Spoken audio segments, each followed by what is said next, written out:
Hello, good afternoon, and welcome to the John Drew Backyard Theater. I'm Josh Gladstone, the Artistic Director of the John Drew Theater, and I want to thank you for being here now on this gorgeous afternoon to hear this wonderful book talk that these two beautiful gentlemen are going to present to you momentarily. But before they dive in, I'm here to let you know, this is our first outdoor sold-out audience. Thank you very much in the garden. Congratulations.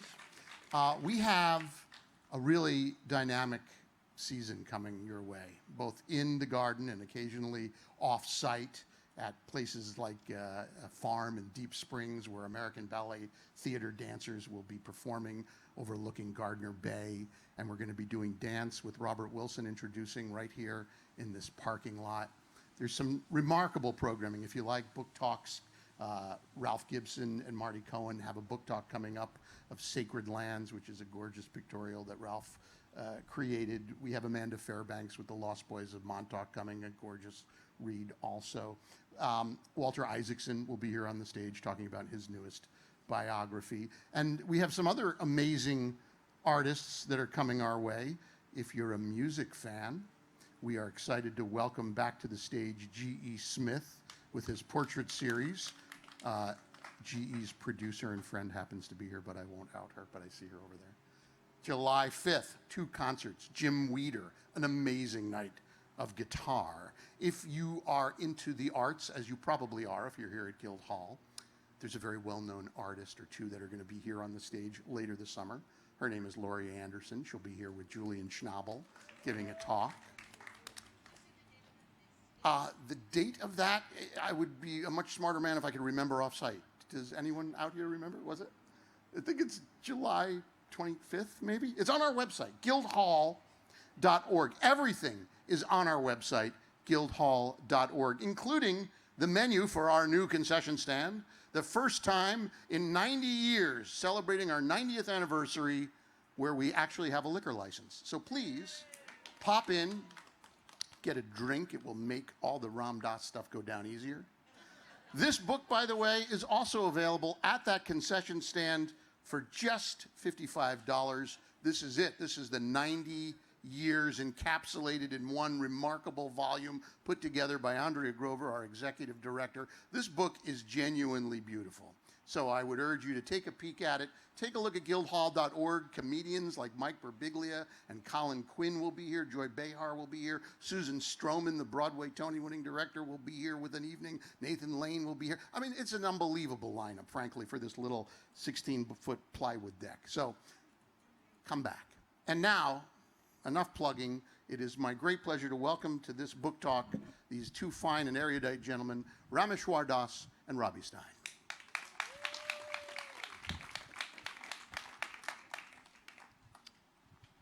We're going to start out being unplugging everybody.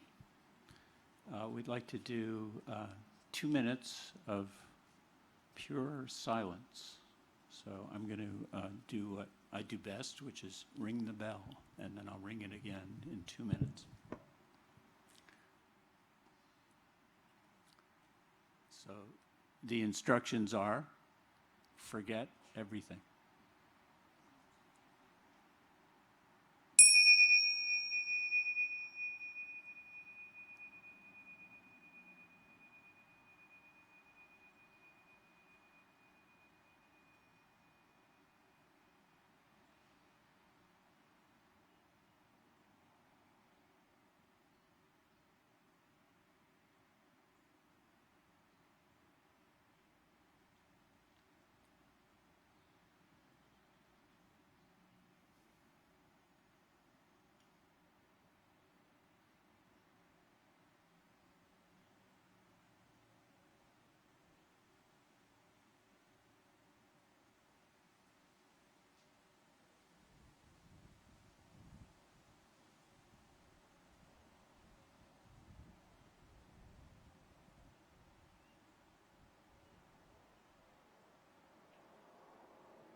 thank you all for coming. Thank you that this is a kind of special day for us too, because actually today would have been my mother's 99th birthday, and also is the time when Ramesh and Kate's daughter was killed, Anna Mirabai. So the last time we were together was in her memorial, so it has a lot of meaning for all of you to be here, and thank you. So with that, we'll begin. A little different tone. So, Ramesh, this is an incredible book. I really enjoyed it, and one of the really fantastic parts of it is that many people know Ram Dass, but they didn't know Richard Alpert. And Yeah, that applied to me too. I didn't meet him until he came back from India as Ram Dass. And now we've both gone through a kind of full cycle, full circle, and the anniversary that this marks of bringing it into life and death is very much what one of the focal points of Ram Dass' life. And one of the preliminary titles, you go through titles like Chinese food for a while with books, but one of them was Ram Dass, An Incarnation, a life. And this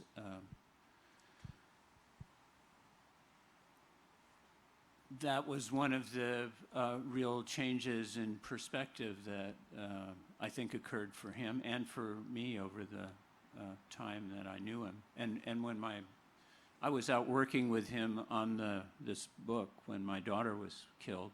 She was run over on her bike near the CVS by the post office. And when we heard that she hadn't made it out of the trauma surgery at Stony Brook, I said to him, she didn't get to finish her life. I was just wrecked. And he looked at me and looked me straight in the eye and said, yes, she did. And that moment was a shift, subtle one. I still was in more pain than I have experienced. And I think I would have been glad if it was me and not her. But this book is about his transformation of one person who started out as a Jewish kid in Newton, Massachusetts, and ended up being a very profound teacher for a lot of us, including me. Yeah, his early life and his life with his family is pretty extraordinary, really. Yeah, especially for you as a child psychologist. Well, it's also interesting that he, started out in psychology, and he and Leary, Leary was into game theory. He was in, I think he was a child psychologist as well, right? To start with, his first work was in child development. I think very substantial. Yeah, but I think maybe that was the beginning for him of learning to listen differently. I mean, one of the things that maybe that I know we've talked about is the whole idea of, listening in general. And I wondered if you could talk a little bit about what he was like as a listener. Well, certainly, and over the years, as he brought together his work with psychology and the something over 300 psychedelic trips that he took, and then his practice of meditation and devotional practice that he learned in India. And I think the unique thing was that he brought all of these things to bear, especially when he worked with somebody one-on-one. And he got very direct. He had a great sense of humor. I mean, Yeah. actually. It was pretty funny sometimes too. And I remember he would sit down with you and you would look each other in the eye and you'd start to dissolve into that space of sort of shared awareness. And then he would say, if there's anything you feel like you can't tell me, tell me. That doesn't usually happen in therapy. That's like, It's a shortcut. I'm trying it. And that actually, I mean, his practice, one of the things that he loved doing most was working with people one-on-one that way. Because I think he felt like he was really able to help other people go through their changes. And there was a great love and compassion in that process and a tremendous degree of patience. It's funny because I was just listening actually to a talk on, the Buddhist teachings, and two of them in particular talking about the most important things are equanimity and patience of, the qualities that really make a difference. And, his life didn't begin with a lot of equanimity. Can you talk a little bit about, his earlier days and what that was like once how did you first meet him? Let's start with that. It's in the book, but. Well, my meeting with him was when he first returned from India. And I was, nobody knew he'd been in India. I was at Wesleyan in Connecticut, and where, unknown to me, he had done his master's degree. So some of the people that he had taught as a grad student were by then teaching psychology at Wesleyan, and they invited him to come lecture. And this is after he'd been kicked out of Harvard. He was, I think, the only tenured, well, he wasn't quite tenured, but he was close to it. He was the only professor since Emerson to be dismissed from the faculty for cause at Harvard, which I think in later years he wore as a badge of honor. But in any case, I'm expecting, the buttoned-down cohort of Timothy Leary psychedelic psychologists to speak. And this is March, frozen mud in Connecticut. And this guy walks in wearing a white dress, barefoot, with a long beard. And he started speaking at 7 or 7:30 in the evening, and it went on until 3 in the morning. And after a while, somebody turned out the lights, and there was just his voice in the darkness. And people were asking questions, and he was bringing together all of this experience, his work with psychology and psychedelics and consciousness, and this experience that he had had in India learning yoga and meditation and meeting a guru. And the meeting with the guru was, I think for a lot of people, we think of it as meeting somebody extraordinary and you get initiated or some ceremony takes place and you're turned into somebody else. But for Ram Dass, it was really the guru was an internalized place.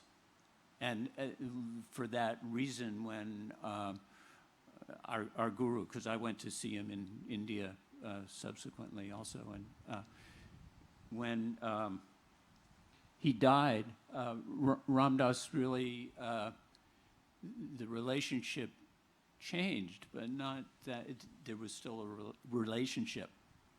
For most of us, when somebody dies, or as they say in India, leaves their body, which is a slightly different perspective, that's kind of it, it's the bookend. But the guru for Ram Dass was part of his inner identity. And his view was that this external being that he had met was mirroring the deepest place in himself. And that was what did it for him. And that's a shift too, because I mean, in the mid 1960s and earlier, a lot of people were seeking an experiment. I mean, taking a lot of psychedelics, like latching on to all kinds of people sitting around, and somehow his meeting with Maharaji was random in a way. Mm-hmm. He didn't want to go. That's a question, actually. There's one of the things that came up for me when I was reading this was this. There was a kind of all-knowing that was always there, present, and it started to bring up, thoughts of, okay, what is fate? What is, I mean, there's a lot of random things that happen to us that seem fated. Did you talk to him about that ever?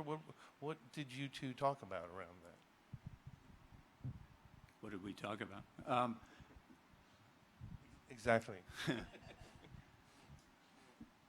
Well, this quality of synchronicity is something that I associate with the guru. And I've essentially stopped believing in coincidences. And whether you want to call it fate or grace or karma, or the way that you planned out your incarnation before you took birth. There are many ways of seeing it, but it is clear that we come in with propensities and personality qualities, and that seems to be part of our work. In spiritual terms, it's what we got on our plate. And the aspect of time, that we get so caught in this, in birth and death, and I certainly am. I mean, I turned 74 this year, and it feels like I'm getting to the short end of the stick, or as our friend Joan Halifax says, we're getting to the head of the line. And it's true. To my observation, nobody gets out alive. So that view of birth and death as part of a cycle rather than the bookends, for lack of a better term, was part of what kind of came with the package of going to India and meeting this old gentleman in the blanket. And that view of time, my sense was because Maharaji, the guru, which means great king, which practically every taxi driver, if you get in a taxi as a Westerner, they go, "Oh, Maharaj, where would you like to go?" But he would say things and you couldn't tell whether it was now or something that was going to happen or something that had happened. And it was almost as if that total being in the moment, which was the experience of being with someone like that, it's as if time is past, present, future is all present. It's almost like the timeline is at a perpendicular to our timeline, so that it's like you know that book about Flatland. So it's like seeing us in Flatland. Or Doctor Who. Yeah, it's a little sci-fi, which I've always liked. But. You know, there's the stories, right? That, and I think you're going to read it at some point. Yeah. There's two parts, but you know, there's also the practice, and so he began a practice. You know, when you know the practice first maybe with psychedelics, you know, then it went to a form of you know, bhakti or you know, meditation, bhakti meditation. Maybe you can explain that word a bit, and then combined it with mindfulness. And he had all these streams in his life which you don't normally think of him, because there's like the headlines, you know, which is the Ram Dass and the psychedelic side. But he made an incredible, important contribution to hospice, or to, you know, the whole concept of death and dying, which, you know, I had a very different kind of experience. Like, you know, I went east, but wound up with Ronnie Lang, which was, you know, I mean, I looked at the kind of existentialism at the end of a line. You know, it was like a lot of angry people, you know, and he had a through line that was very loving and generous, which is very, very different. And Well, I think that was part of his being from his upbringing, because his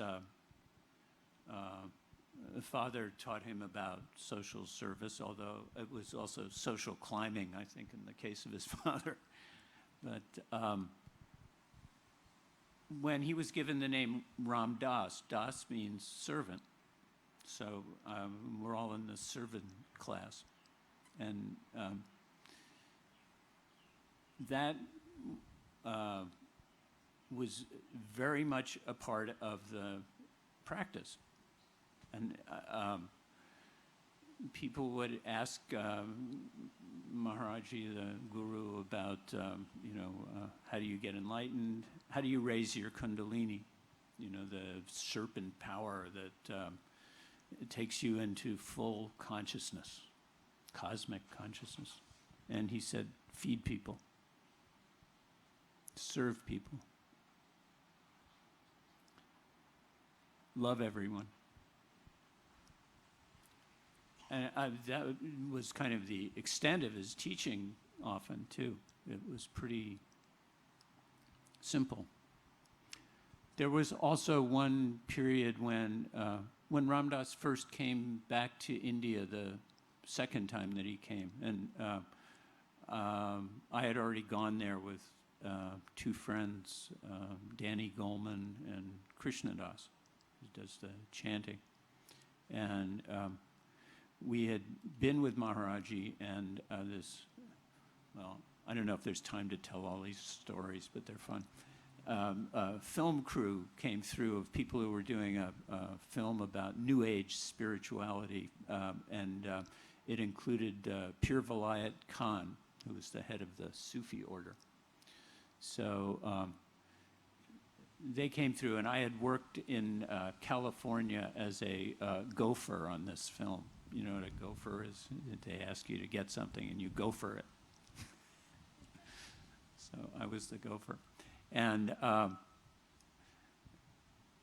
so I said that I knew them, and so Maharaji let them do a very short amount of filming, I think maybe about 1.5 minutes, and he wouldn't let them record sound. It was, don't ask me, I don't know. So they left, and then about 3 days later, we got a telegram, and the telegram said, must see Baba under the clock tower in Mussoorie. And that was about the furthest thing from any of our minds. We didn't want to go anywhere. And we get to the ashram, the little temple where Maharaji was stayed, and he said, "You get a telegram? What's it say?" And so we told him, and he said, "Go to Missouri. Come back on the 20th." So we, we were kind of into doing what he said at that time. This is instruction from the highest being that you know. And so we went to Missouri, and we came back on the 20th. The Baba under the clock tower was a little meshuggah. He was thought the CID, which is the equivalent of the FBI or the CIA in India, was after him. But he was very sweet. And then we came back, and Maharaji had left, and no forwarding address. So when Ram Dass arrived soon after that, we all went to do a Vipassana course in Bodh Gaya, which is the mindfulness training. It's the Southern Buddhist meditation for mindfulness. It's really good root basic practice, which is what Robby and I have both practiced over years, although I'm pretty loosey-goosey about it now. Everyone is. Yeah. Except maybe Joseph Goldstein. Joseph was there when Joseph Goldstein, where we were practicing in Bodh Gaya, which is where Buddha got enlightened. He was kind of grumpy then, I think. Yeah. Well, Joseph was living he had this special little hut in the back, and Ram Dass had a little place next to him, and the rest of us were in like the dorm. We were, one sleeping bag next to another, and flies and mosquitoes, and it was pretty. Well, I wouldn't do it now if I didn't have to. Joseph tells a story that in '74, he's in Europa, and it's like the Woodstock of American spiritualism, and he was there to teach mindful meditation, and he actually had an apartment, and all of a sudden, Did he tell you how he got there? No, I'll tell you that story. But what he says is that all of a sudden, you guys start showing up. Yeah. And from his own apartment, all of a sudden, there's like 6 people on the floor. And first, he's like getting like, what are these people doing here? And then you realized, no, he had to change. It was an important lesson for him, I guess. I mean, those were very intense years in Europa as well. That was the first summer at Naropa. And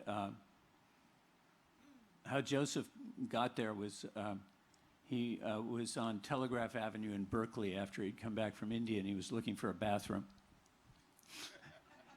And he walked into a restaurant where he wanted to use the restroom, and Ram Dass and some of the other satsang nefarious crew were having lunch, and they all got together, and Ram Dass at that time had agreed to do a course at Naropa on the Bhagavad Gita, which turned into a book called Paths to God, which is pretty good. But he invited Joseph to be the meditation teacher at his course. Sharon came and slept on his living room, too. Yes. In that, there's a really interesting insight into where his anxiety still was at that time. I mean, there's a description in your book about he and Trungpa being on stage. One of my Trungpa. Well, you want to describe Trungpa, or? Well, Chogyam Trungpa was a what's called a tulku in the Tibetan tradition, which is a reincarnation of a very high lama. And he had gotten out of Tibet, and he, I don't know how all this took place, but anyway, he went to Oxford and then started a monastery in Scotland. And he also had a rather great penchant for women and alcohol, which perhaps was part of his tantric training, but I don't know. You know, I do know he seduced a girlfriend of mine, but basically Lang told him to get out of England or he'd be arrested. I mean, that was pretty much what Yeah. happened. And I think there's a description in the book about where, I guess, Ram Dass is realizing that it's not water that he's drinking, it's vodka.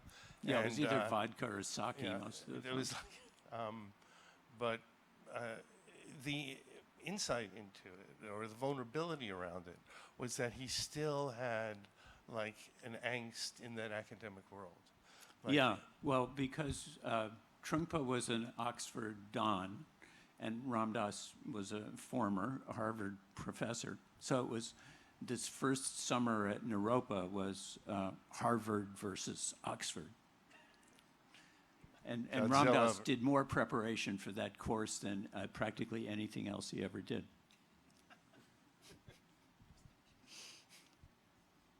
But he did have that something evolved from that time. So he he first went to India in '68. Was that 67, 60, yeah, yeah, and and- came back in 68. And before that, he's kind of introduced to Ginsberg and to, he's the stories of Harvard goes on, and then this is 6 years later, and he's now practicing more and more, but he still has that self-consciousness in a way. When did that shift? Or are you aware of it shifting, or what do you think about it? Well, he did different things to shift it.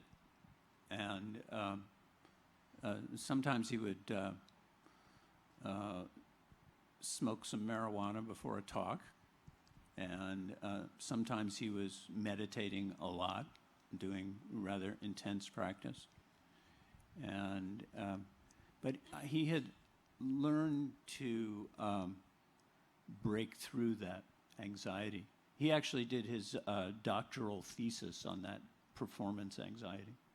Yeah, I think he stuttered as a child too. Is that right? Or a stammerer? Yeah, he had kind of a stammer. He was overweight. He was sort of already had some homosexual leanings, and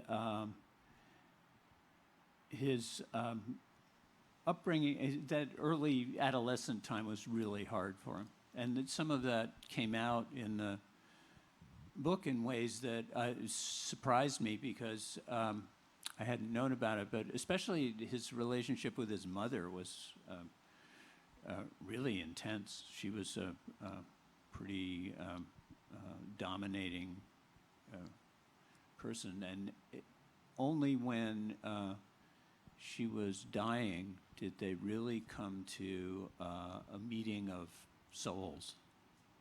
Well, that's, I think, an important thing to just go into a bit here now is, that whole concept or idea of soul, because it's a word that we have to, I think, unpack a little bit. So, Yeah, the Buddhists don't like it much. can you? They don't like it because. Well, because the three primary, I guess it's the triple jewel of Southern Buddhist practice anyways. Impermanence, it's anicca, it's dukkha, anicca, anatta are the Pali words, but dukkha is suffering. And the idea being that taking birth, getting sick, getting old, and dying are not fun. Well, it's work, really. Yeah. I mean, more than. And then the second one is anicca, which translates as impermanence. And the third one, which probably has become obvious to most of us at one time or another, but the third one is no self, or that's how it's sometimes translated as non-self, anatta. Do you want to try that one out, Rob? No. I'm a psychologist. I think that it has to do with attachment. Yes. And the other way of, talking about the difference, why the Buddhists don't like, think of soul. I don't know, don't like is the wrong way of putting it, is that the notion of really deepest senses of meditation, of deepest sense of awareness is one of equanimity, non-attachment, and the absence, in a sense, of self. I think that was the transition from what just loosely we call the Hindu meditation, which was much more of dedication, in a sense, and connection to the soul. And you could try that one. Well, I tend to work with that anatta part as you're saying, non-attachment, which is how we view our own identity, and which is mostly, for most of us, most of the time, is our mind. And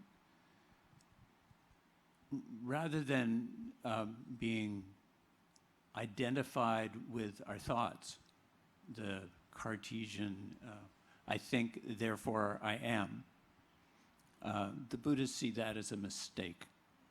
Oops. You are not who you think you are. That was what Ram Dass often repeated. And emphasis on think. You're not who you think you are. You're not your thoughts. And there was a wonderful Indian, they call them saints. I guess we would think of that as a realized being, a realized person is another way of thinking of that. He was called Ramana Maharshi. And he died around 1950. When he was 17, his father had just died, and he was staying with his uncle, and he lay down on his uncle's, the floor of his uncle's study, and he thought about what it would be like to die. And then he started to experience it, going deeper and deeper into what happens when I die. And he experienced another state where the sense of I remained even after his thoughts, his body, his perceptions had gone. He separated himself from the attachment to that experience of being in a body. And his experience was that he was still here. Which I think, it's not a bliss trip and it's not a death trip. Yep. It's, and I think that the whole reason there's the focus on death, or at least for me, is really to bring you more to the present, to not be weighted in fear. And then, I think what happened if I go back to the observational, the way that analysts say, have a free-floating, observer, as opposed to a witness, or, I think you had asked, actually, there's an interesting question, if what is meant by witness is the same thing as what is meant in Buddhist meditation by, the not-self, or... Ram Dass used that term a lot, witness. And it's a practice of watching yourself, but it's also about that shift in point of view where we're seeing ourselves from. And in the course of working on the book, we were talking about that witness practice. And I asked him if that was the same as the kind of, I called it the neutral observer stance that you take when you're doing Vipassana meditation, for instance. It's when you're just watching things go by. And he said, no. The witness is from the soul. And by that, he meant from the core of your being. It's a different qualitative point of view, or not point, because it's expansive sometimes. Do you know that? Do you know that? Do I know it? I don't know. But it's here. I mean, It's almost our collective being, in a sense. That is soul in the Indian description of consciousness. The stages of consciousness are the manas, which is like the discursive mind, the thought process. The buddhi, which is kind of the wisdom, knowing place, non-verbal, pretty much. Then there's jivatman, which means the individual being, soul. That's the individual soul. And then there's atman, which is all of it. It's not personal. It's I like to compare it to kind of the dark energy, or the dark matter that is keeping all the electrons and quarks and gluons moving. And it's also love. That's the quality that Ram Dass found, that he associated most deeply with that place in himself, which was also the guru and the one and what we all share. but I do think we all get glimpses of the present. And that's why we connect to these ways of being. And that goes back to that too is impermanent. Nothing stays. There's I'm just looking at time a little bit, and I know want to think of a couple of other things before we open up to some questions. But so 10 years, you have a conversation. He's very resistant about doing a quote autobiography, and you he didn't want to do it. You add a perspective that changes it. Can you talk about that? He did not want to do an autobiography or a memoir, and partly he didn't want to talk about other people and hurt anybody's feelings. Partly he wasn't that interested in the past. I mean, this is Mr. Be Here Now. So, and at one point he burned a bunch of his papers. We're having a little hard time putting together the Ram Dass archive. And, but I thought that maybe we could look at his life as if through the perspective of the guru. And that is that witnessing.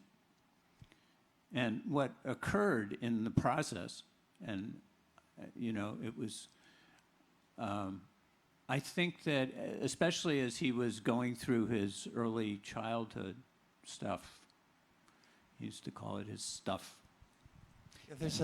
There was a release that happened. Yeah, and that's what I was going to ask about, because in the description of his brother, and what went on with his brother, it's a counterpoint, really. Mm-hmm. I mean, he didn't go mad.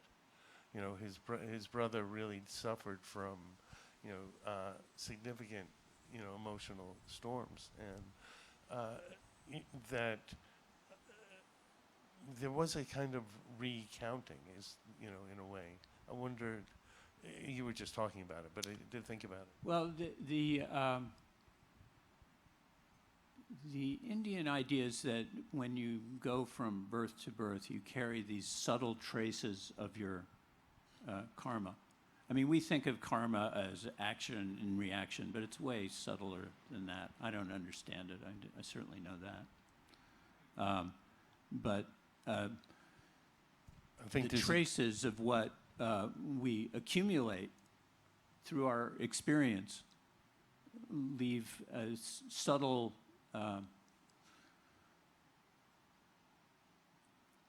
well, anyway, they're called sanskaras. And it's what carries us from one birth to the next. So if we have this experience of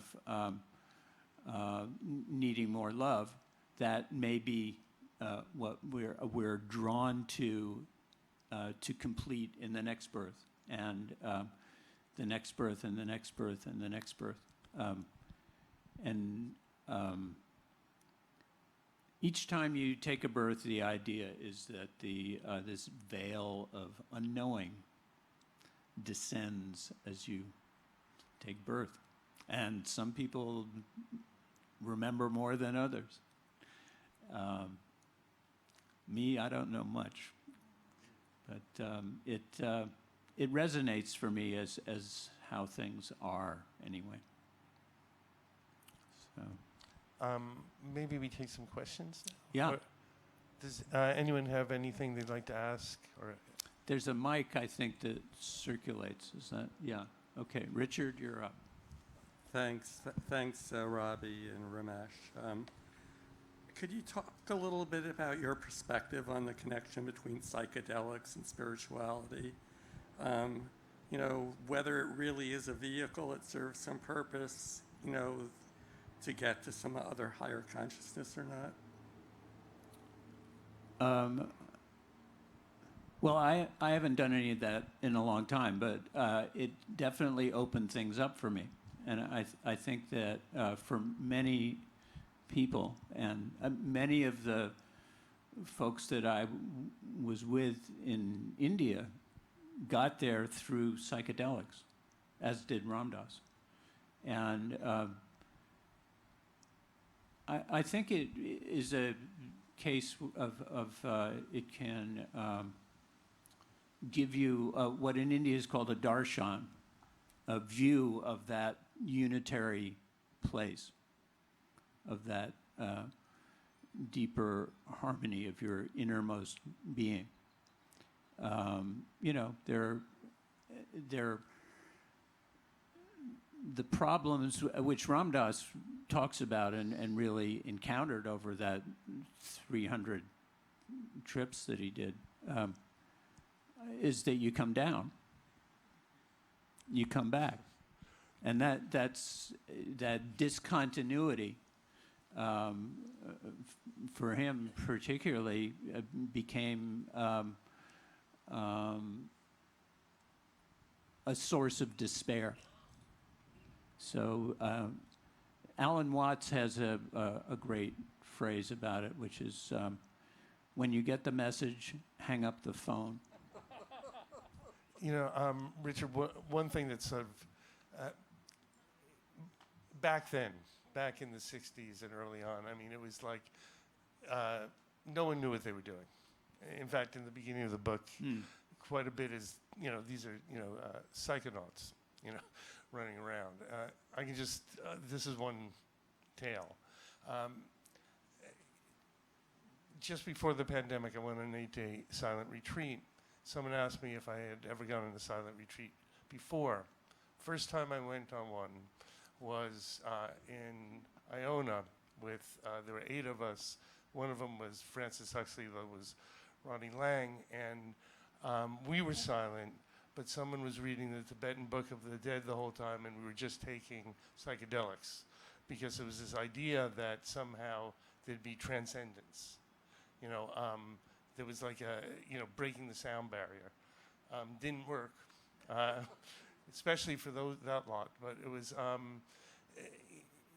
now it's very different. I can tell you, you know, within my experience of my own practice, there are people who are using psychedelics as medication with success for certain emotional illnesses. And in a way, there is this passage that happened, in Ram Dass's life that went from psychedelia to spirituality. But I think when we look at psychedelics now, it's not necessarily about spirituality, although there are certainly studies going on looking at, for example, psilocybin, and spiritual experience. So I think it's Michael Pollan. Read the book. But There was this study called the Good Friday experiment at Harvard, also, which Rick Doblin revisited later, and they gave psilocybin and a placebo to a bunch of divinity students on Good Friday, and they hung out in the crypt of the Marsh Chapel listening to this sermon about the Easter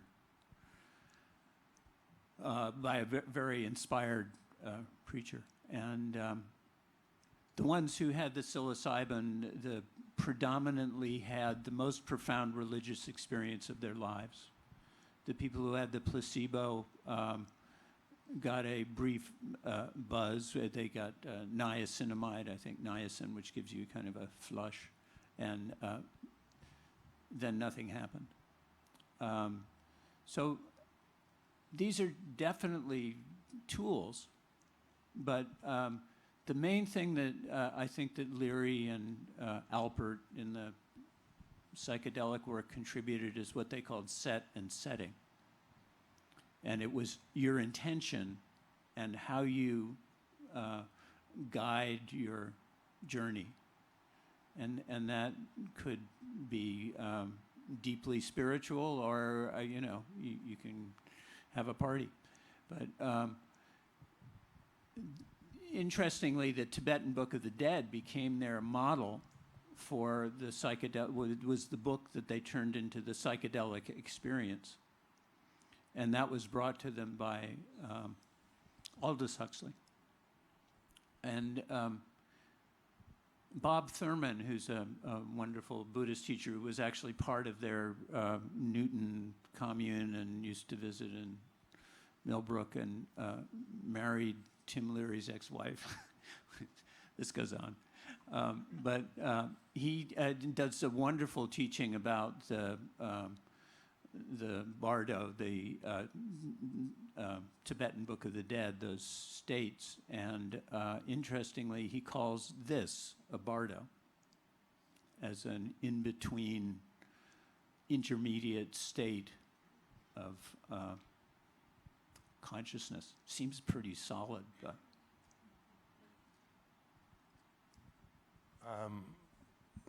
Questions? All right. questions? Is it Yeah. Hi. Carol, I think? Wasn't it? Yeah. Yeah. Hi. Oh, sorry. Hi, Robbie. Hi. So a long time ago, it was probably in the 80s, my husband, can you hear me? Yeah. With this? My husband was filming a retreat in Big Indian, New York that Ram Dass had, and I don't remember much about the retreat, but what I do remember still very clearly to this day, at the end of the retreat, we all had to throw pine cones into the fire to get rid of our negativity. And I remember how vivid and amazing the fire was. And I always wondered, it's a fire that Ram Dass created. And I always wondered about that. I don't know, it wasn't there. But those fire ceremonies are used in the as sacred fire in India. For instance, at the end of there's a harvest festival for the goddess. Yes, it was. That's what it was. Yeah, and you offer fruit and coconuts and ghee into the fire, in this case pine cones, but it is a way of giving up your attachments, and they are transformed in that fire, which is also a symbol of, not a symbol, but it's a manifestation of consciousness. So it's a way of purifying both yourself and, the whole planet.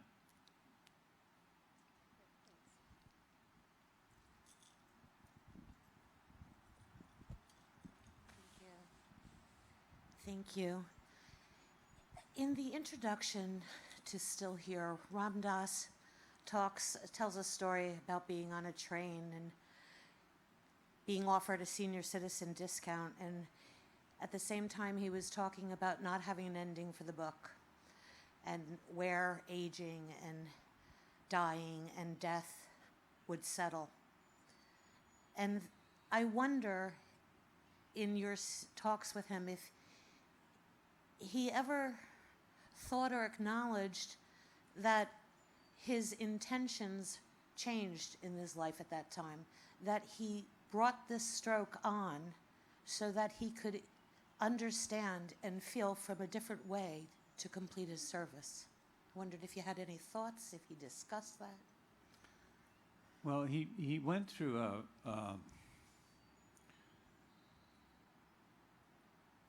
a really deep spiritual crisis through that stroke. And at first, as you say, he thought that he had imagined his way into the stroke. And his view of reality was rather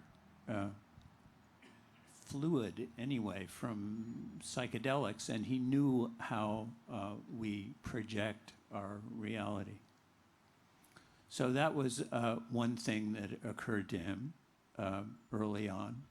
And then he came very close to death through that stroke. And most of the doctors didn't expect that he was going to live. But as he came out of it, first of all, he had this kind of loss of faith in the guru, in that inner place in himself. He had felt that through his practice and devotion and service and, all of the spiritual work that he was doing, that he was graced, that he was covered. And his first thought was, Maharaji, where were you? Were you out to lunch? That was the phrase that came to him. And it took him a while to, first of all, the physical therapy was rugged. He was completely aphasic.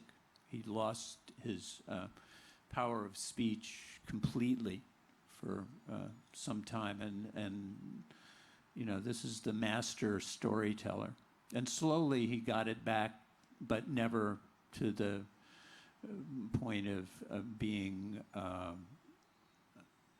who he had been before. Wavy Gravy had this great line about Ram Dass went from being the master of the one-liner to the master of the ocean liner. And but he began to appreciate this stroke in ways that changed him, as you're suggesting. And the fact that his mind wasn't functioning the way that it had been, and he saw that as an entry to meditation. The quiet of his mind became a different entry point.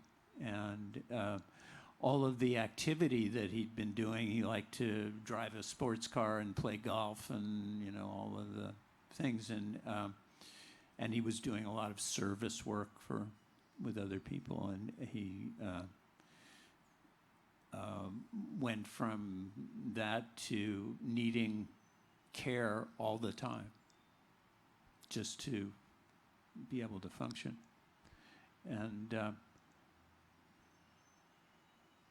he hung around for, I think, let's see, 22 years after the stroke. I would not have been able to do that with the, I mean, his body was very damaged from the stroke. His right side remained paralyzed pretty much. He did a lot of work with acupuncturists, with a lot of Chinese medicine. He actually cleaned up his act and stopped smoking marijuana. There's also, at that moment of loss of faith, he has a conversation with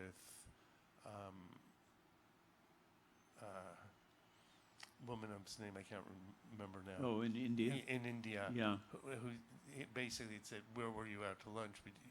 I think, could you tell that, at least relate that? Well, he had felt that Maharaji had given him the stroke as his work, and he called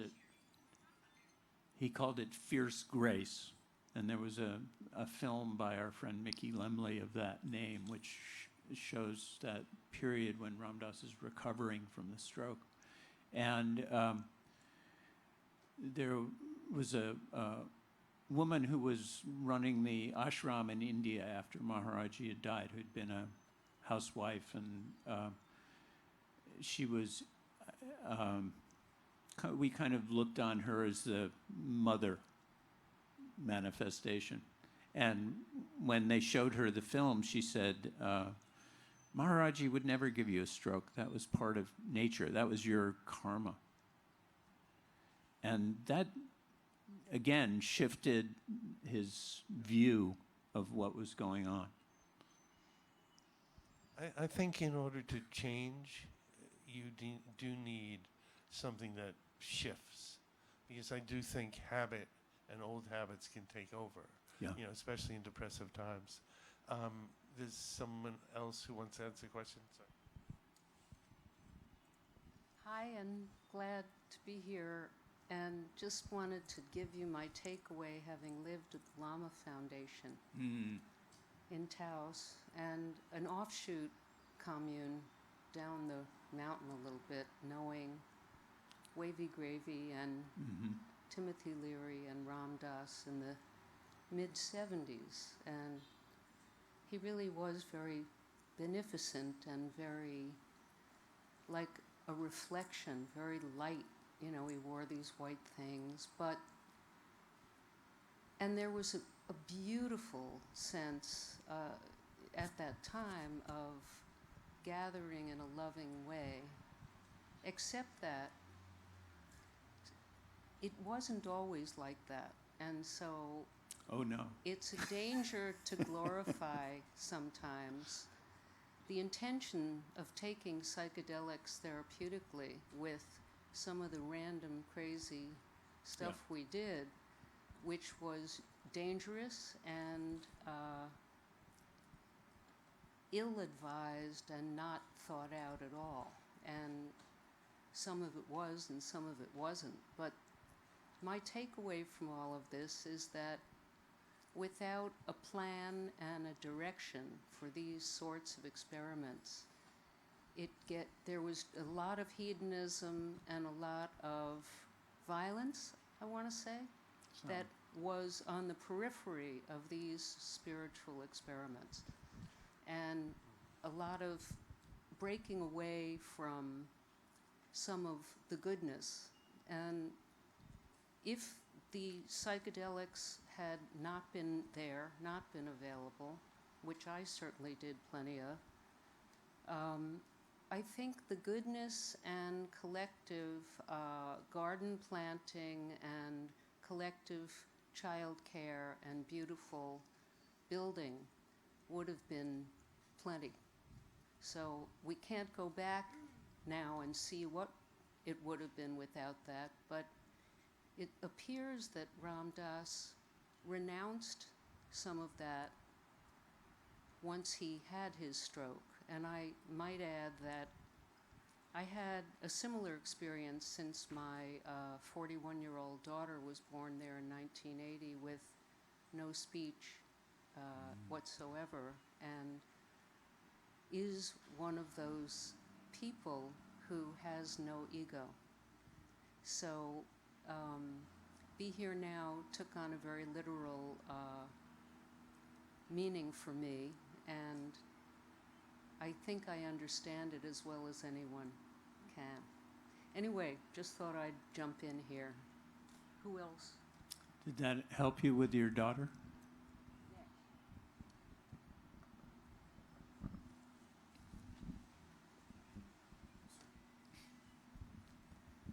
Yeah, hi. One of the most striking themes in that book is that Ram Dass talks about his fascination with power in the beginning and how tenacious it was. And it definitely resonated with me, thinking about how fascinating all those figures were, and then seeing many of them seemingly self-destruct or get involved with all kinds of messy things, ill-advised romances, money issues, and it's the sort of thing that normal people do, but you don't expect spiritual leaders to do.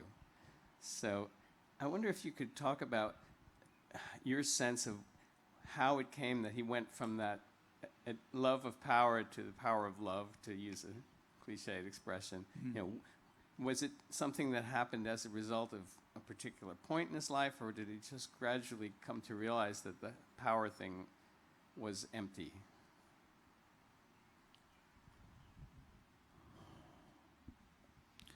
Well, it was evolutionary, and Robby, as you see with people that you work with, it's something that happens over time. His fascination with Maharaji originally was because Maharaji read his mind, and that power, that psychic power, was like, where do I get some of that?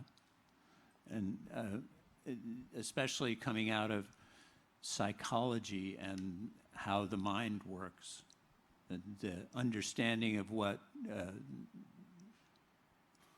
had to be going on for that to happen was beyond anything that he understood about psychology.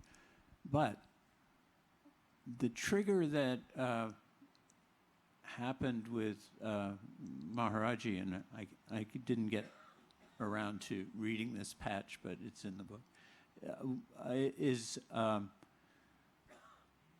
there is a point when Maharaji is talking to him about his mother, and it opens his heart. And he always thought that it was about the mind reading, Maharaji knowing about his mother's death. But he realized over time that it was actually that what he called unconditional love that he experienced from Maharaji. And I experienced that at times. It was like being with someone who was like radiating love like the sun. It was not personal. He didn't love me, but he was love. And it was quite life transforming. I mean, will probably be integrating that for the rest of my life. And, that doesn't mean all the other desires disappear. But it's, as it turns out, that is more what the practice is. And I think that Ram Dass found that especially in the latter part of his life after the stroke, when his work on himself became more decoupled from his conceptualizing and his mind and his, storytelling and all that.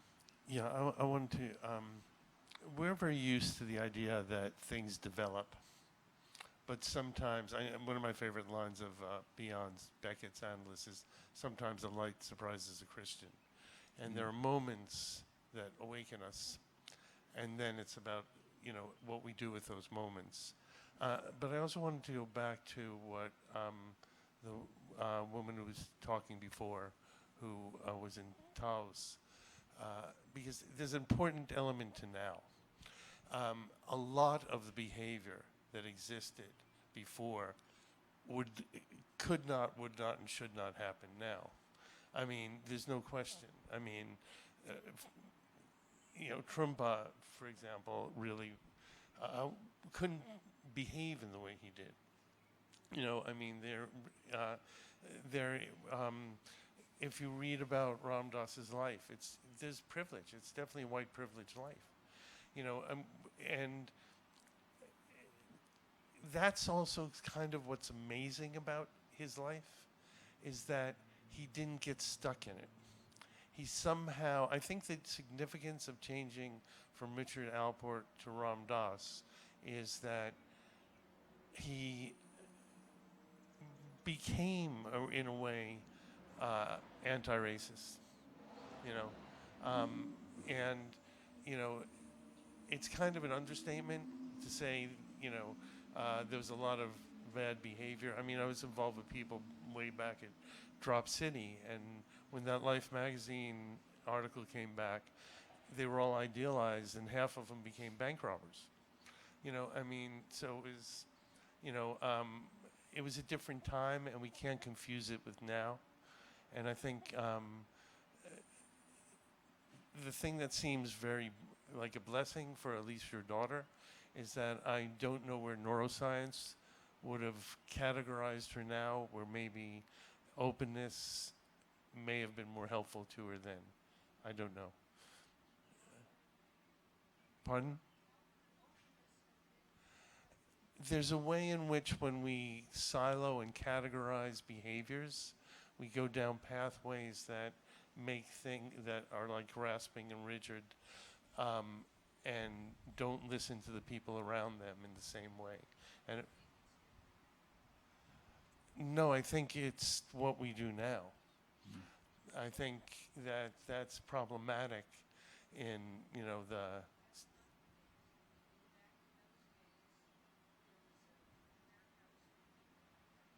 Oh no, I know. Trust me, I know. It's like, but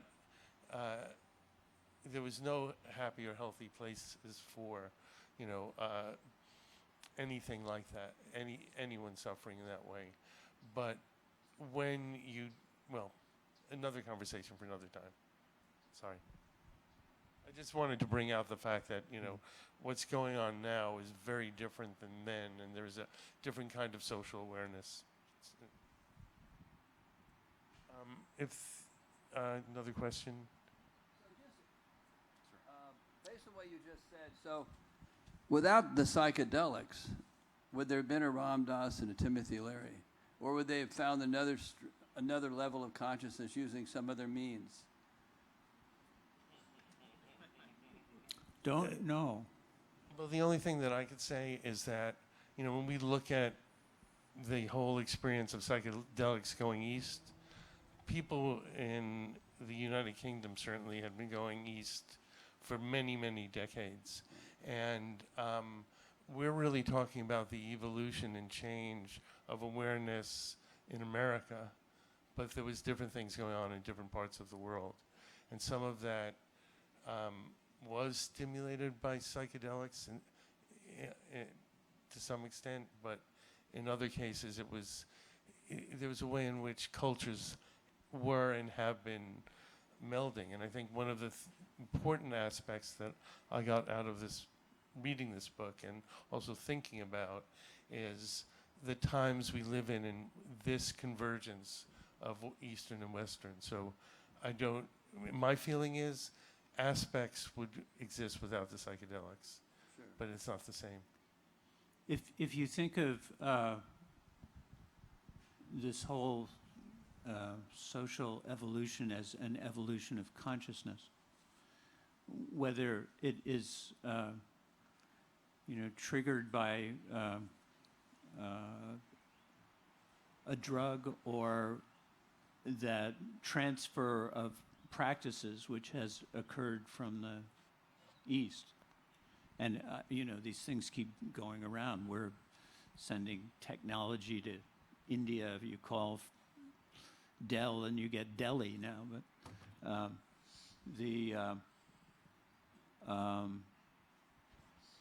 that bridge that Ram Dass and others were, Allen Ginsberg, and in the earlier times, even the transcendentalists who brought those first teachings to the West, and all of the translators who have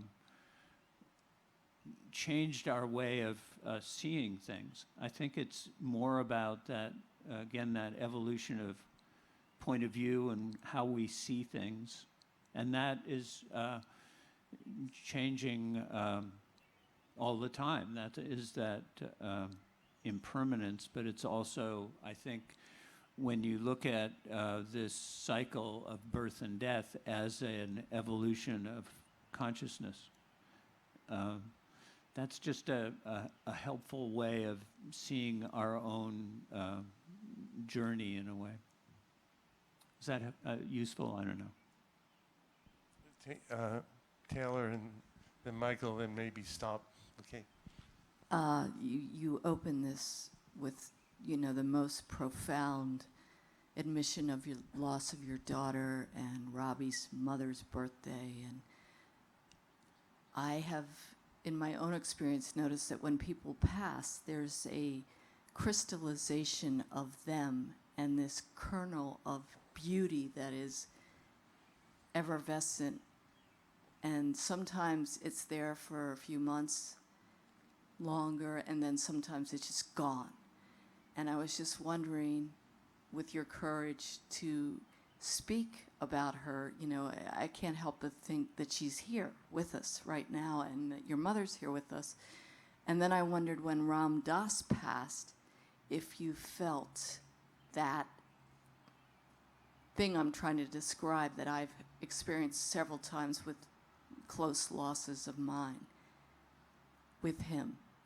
His final, he's gone, but here's this last little piece of why I was here, my karmic being.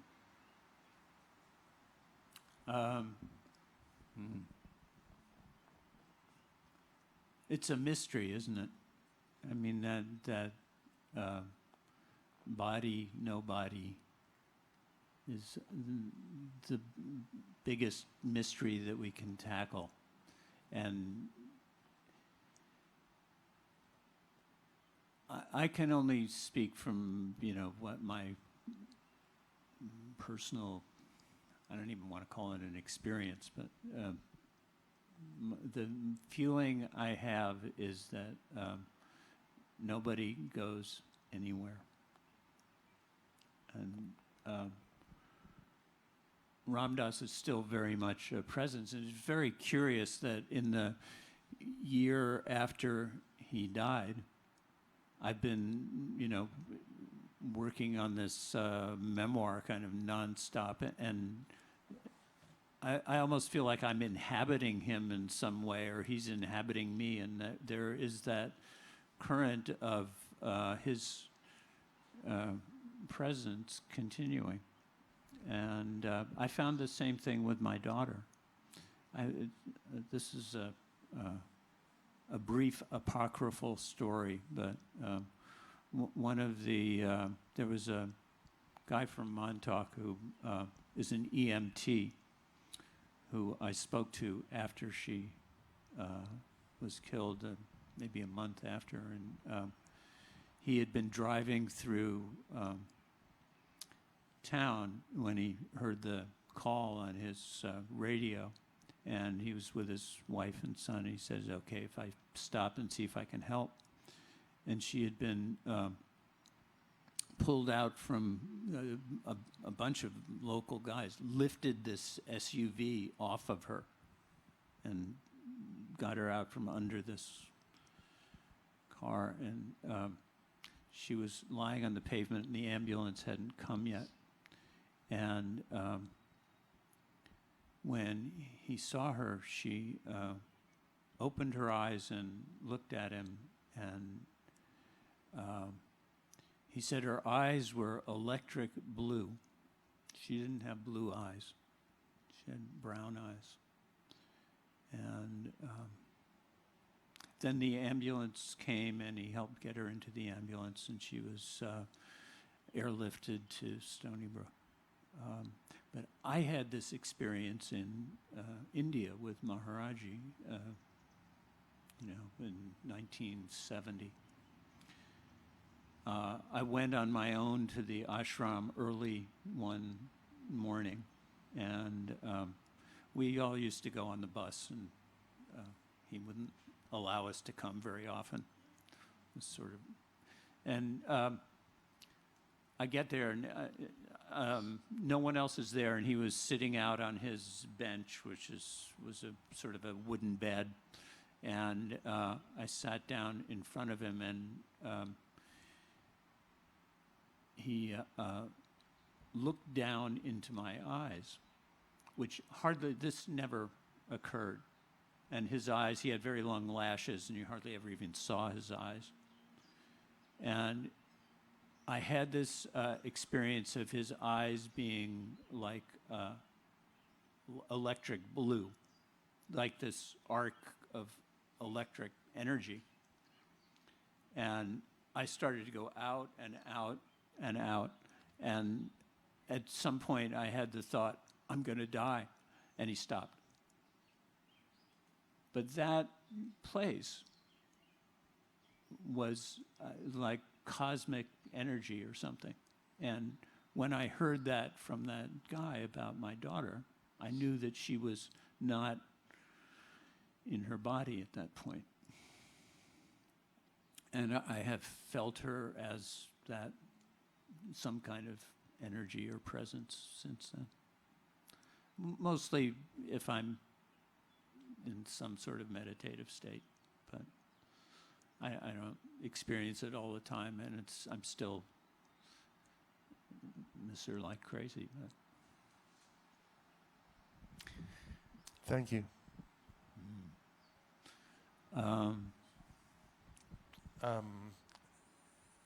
My mother was okay. Yeah. She's keeping an eye on you, Rob. Yeah, she's keeping an eye on me. I know most of her recipes.